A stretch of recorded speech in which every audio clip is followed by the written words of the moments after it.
بسم اللہ الرحمن الرحیم۔ حج کے 27 امور ہیں، 27 افعال ہیں، 27 کام ہے۔ یہ 27 کام آپ کر لیں گے تو آپ کا حج مکمل ہو جائے گا اور آپ حاجی بن جائیں گے۔ پہلا کام، سفر پر جاتے ہوئے پہلے آپ غسل کر لیں یا پھر وضو کر لیں، وضو کر لینا بھی کافی ہے۔ نمبر 2، غسل کرنے کے بعد ایئرپورٹ جا کر احرام باندھ کر وہاں 2 رکعت نفل پڑھیں اور پھر ہوائی جہاز میں سوار ہوں۔ نمبر 3، احرام باندھتے وقت یہ نیت ضرور کریں کہ حج تمتع کرنے جا رہا ہوں۔ نمبر 4، احرام باندھ کر حج کا تلبیہ پڑھنا ضروری ہے ورنہ احرام شروع نہیں ہوگا۔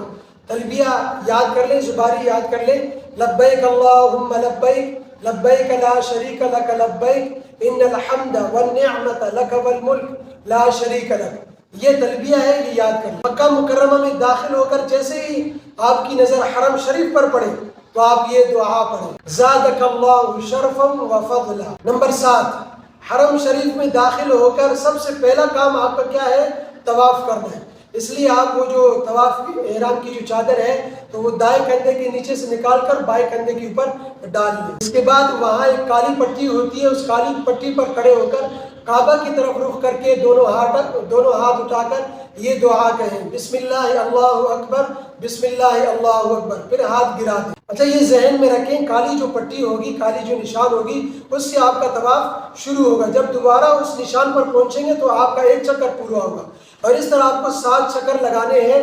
ہر چکر اسی طرح اس کالی پٹی سے شروع کرنی ہوگی۔ اسی طرح پہلے 3 چکروں میں آپ رمل کریں، یعنی سینہ چھوڑا کر کے اکڑ کر اور بڑی تیز گامی کے ساتھ چلیں گے اور پھر باقی جو 4 چکر ہیں وہ اپنی حالت پر کریں گے۔ نمبر 8، طواف سے فارغ ہونے کے بعد 2 رکعت نماز پڑھیں، یہ واجب ہے۔ افضل تو یہ ہے کہ یہ جو 2 رکعت ہیں یہ مقام ابراہیم کے پیچھے پڑھیں یا آس پاس پڑھیں، اگر مقام ابراہیم کے نزدیک جگہ مل جائے، ورنہ مسجد حرام میں کہیں پر بھی پڑھ لیں اور پھر دعا مانگیں۔ نمبر 9، طواف سے فارغ ہونے کے بعد آب زمزم پینا، یہ سنت ہے۔ نبی کریم صلی اللہ علیہ وسلم نے فرمایا، آب زمزم جس مقصد کے لیے پیا جائے گا وہ مقصد پورا ہوگا۔ زمزم میں آپ علیہ السلام کا لعاب مبارک ہے۔ زمزم ہر بیماری کے لیے ذریعہ شفا ہے۔ نمبر 10، زمزم کا پانی پینے کے بعد صفا اور مروہ کی سعی کریں۔ صفا پر چڑھ کر کعبہ کی طرف منہ کر کے یہ کلمات کہیں، ابدأ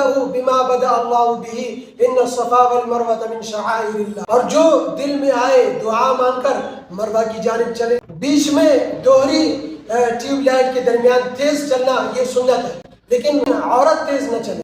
مروہ پر پہنچ کر کعبہ کی طرف منہ کر کے جو دل میں آئے دعا مانگے، یہ ایک سعی ہوگی۔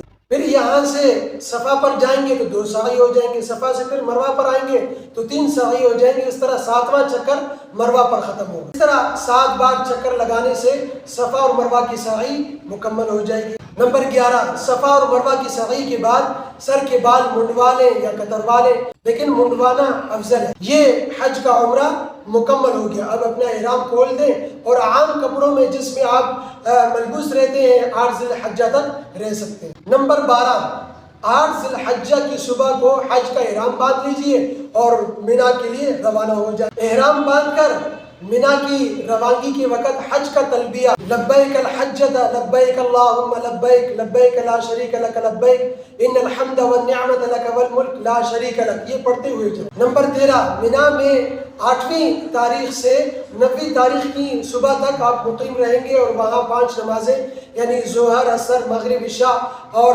فجر وہ آپ وہاں پڑھیں گے۔ یہ پڑھنا مسنون ہے اور یہ سب نمازیں قصر پڑھیں گے۔ نمبر 14، 9ویں ذی الحجہ کی صبح کو مینا میں فجر کی نماز پڑھنے کے بعد طلوع آفتاب کے بعد میدان عرفات جائیں اور تلبیہ پڑھتے ہوئے۔ نمبر 15، میدان عرفات میں زوال کے بعد ظہر اور عصر کی نماز قصر پڑھیں۔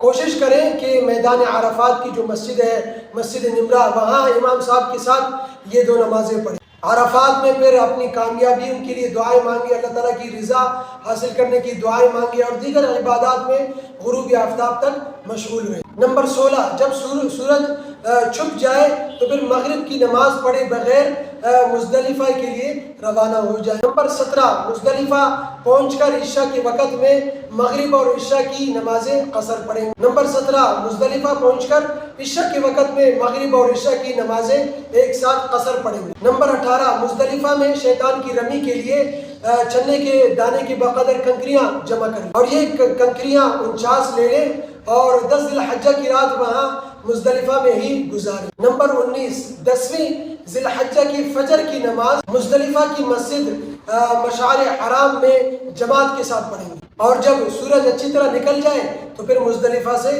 مینا کے لیے روانہ ہو جائیں گے۔ نمبر 20، مینا پہنچ کر سب سے پہلا کام یہ کریں گے کہ بڑے شیطان کو 7 کنکریاں ماریں گے اور ہر کنکری مارتے وقت یہ دعا پڑھیں گے، بسم اللہ اللہ اکبر رغما للشیطان ورضا للرحمن، اور یہ کنکریاں زوال سے پہلے ماریں گے۔ نمبر 21، شیطان کو مارنے کے بعد جانور کی قربانی کریں گے اور یہ واجب ہے۔ نمبر 22، قربانی کرنے کے بعد سر کے بال منڈوا لیں یا کتروا لیں اور پھر آپ کا احرام ختم ہو جائے گا، احرام کی ساری پابندیاں ختم ہو جائیں گی سوائے بیوی سے مباشرت کے، وہ بھی طواف زیارت کے بعد وہ مباشرت بالکل جائز ہوگا۔ نمبر 23، اب آپ طواف زیارت کے لیے مکہ مکرمہ جائیں، طواف کے بعد 2 رکعت نماز پڑھیں اور پھر صفا و مروہ کی سعی کریں۔ نمبر 24، طواف زیارت سے فارغ ہونے کے بعد شام تک مینا واپس چلے آئیں اور رات مینا میں ہی گزاریں۔ یہ ذہن میں رکھیں کہ طواف زیارت 10ویں تاریخ کی شام تک کرنا یہ افضل ہے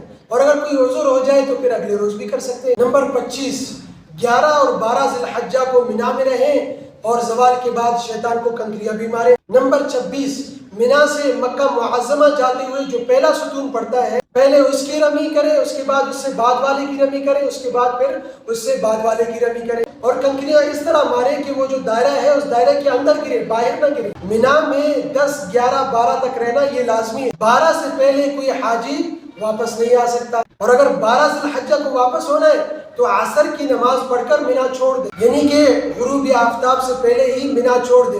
اگر 12 ذی الحجہ کو نہیں نکل سکے اور غروب مینا میں ہی غروب آفتاب ہو گیا تو پھر 13 ذی الحجہ تک مینا میں رہنا پڑے گا اور پھر 13 ذی الحجہ کو شیطان کو کنکریاں بھی مارنی پڑیں گی۔ نمبر 27، الوداعی جو طواف ہے جسے طواف وداع کہا جاتا ہے تو وہ اپنے وطن لوٹنے سے پہلے کرنا اسے واجب ہے۔ اگر بغیر طواف کیے کوئی اپنے وطن واپس آ جائے تو اس پر دم واجب ہوگا۔ تو یہ حج کے 27 کام تھے، اسے حج تمتع کہا جاتا ہے۔